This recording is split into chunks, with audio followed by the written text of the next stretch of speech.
भागवत कथा सर्वश्रोता वैष्णव करी नमस्कार सर्वजनर पद धूले मस्तुकिया आपण मैंने जिते शुणुं जे दूर अच्छा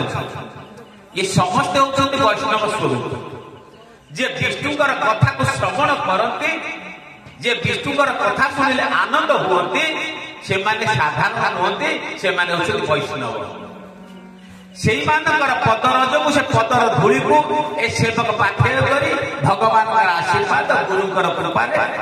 एवं आपण मान सहयोग क्रमे किसी कहया प्रयास कर बोल भक्तवत्सल भगवान की राधा रानी की हर हर महादेव गोविंद गोविंद गोविंद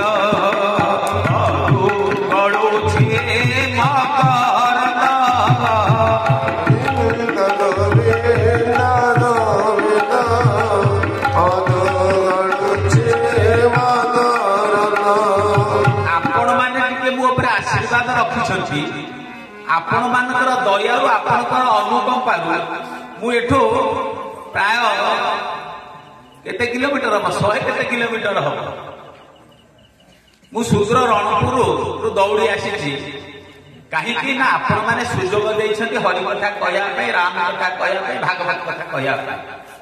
आज मु घरे सोई था आपण मान सुजोग मुठी कथा कहि मु लाभ उठाउची आपण माने डाकिला परे मध्ये से लाभ आपन पाखरे नाही काहे ना आपण माने केही निज तुंडरे उच्च स्वर रे कोन नाम आउ नाती या ठोई दुखाउ किछि काली सकाळ आपण पति के ग्यारंटी दे पाइयो मु सूर्य उदय देखिबे कहि पाइले कि के ग्यारंटी दे पारि बारी तो सेति पाइ जेति दिन बंचिथिबा जेति समय बंचिथिबा सेति पे कहउछली भागवत व्यास कहउछली बादाम भरना सन दे शोषणे बात अम्बु पर्ण पवन हो कि पानी हो कि सुखिला पत्र के खाई सब कौन कर मुनि ऋषि मैंने तपस्या कर चिरकाल संचित तपस्या करके चिरकाल धर्म को संचित करके रखी संचय करके रखी योगेश संजाति योगी माने योग साधन द्वारा पुण्य बल को संचित कर रखी ये 3 जन जो लाभ पाऊना सप्ताह गाथा श्रवणे न जाते 7 दिन शुणी कितने आपको सुविधा आम यज्ञ करवा दरकार नहीं तपस्या करवा दरकार नहीं दान देवा दरकार नहीं ये सबूर को छाड़ी जदि मनटा को आम लगेदवा प्रभु पाखे केवल 7 दिन शुणा श्रवण माटे मोक्ष पाई कृताप मान जाई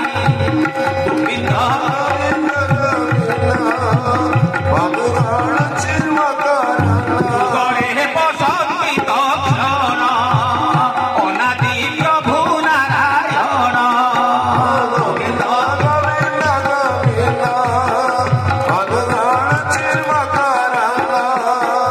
खाली शुणिले 7 दिन खाली शुणव प्रभु ना गान ताहले कौन हम ना जीवन जहा जहा लाभ अच्छी उठेद आम जीवन लाभ कौटा देखुचे केते पैसा मिलला केते किए सुना रूपा रखी केते किए धान पाइला मंदिर रखा आमर हूँ हिसाब एगुड़ा किसी लाभ ना किसी ना आज अच्छा आप कथबार्ता कर चली मु काली कहूली ना समस्त छुआ आप बढ़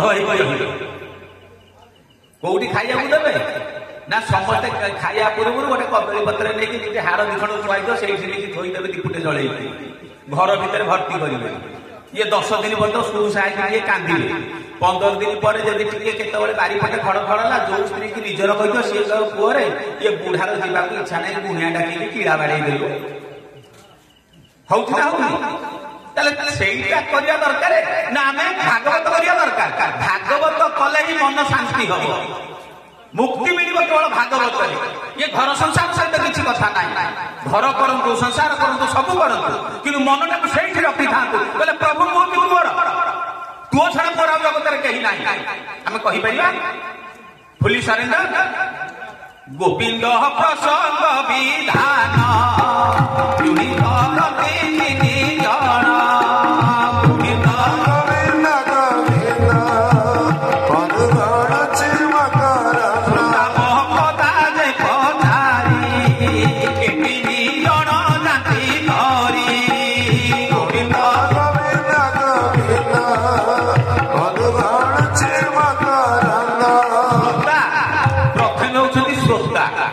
श्रोता नथिले वक्तार काम किसी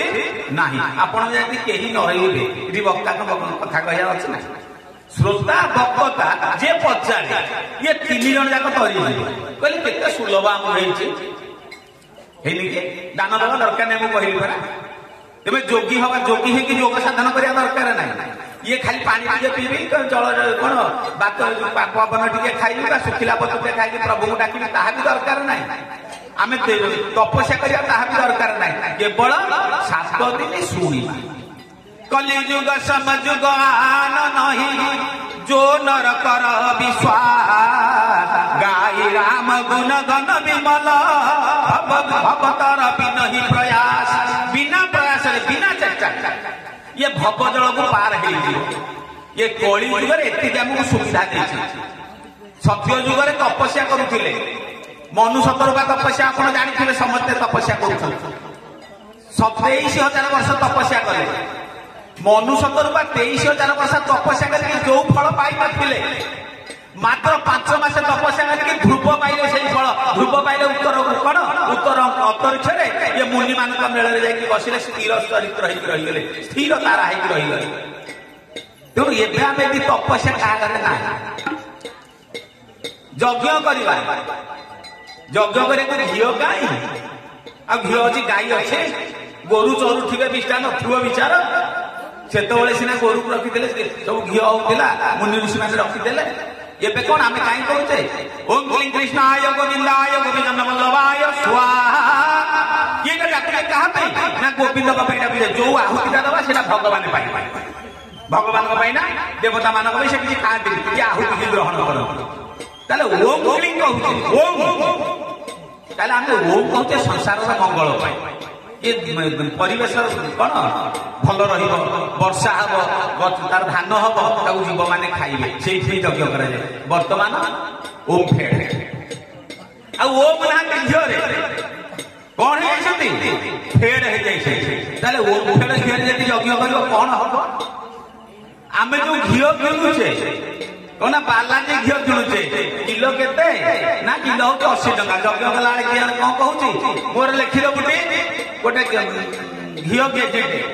आम लिखी दे सागे सागे क्या मो छात्रा फुली उठुची जे मुझे घी केजी देदेली बाबा केते टकर घी दे ना 80 टकर घी देचे बढ़िया कर ये घी पकेले ओम आसवे ना ओम जीवे रही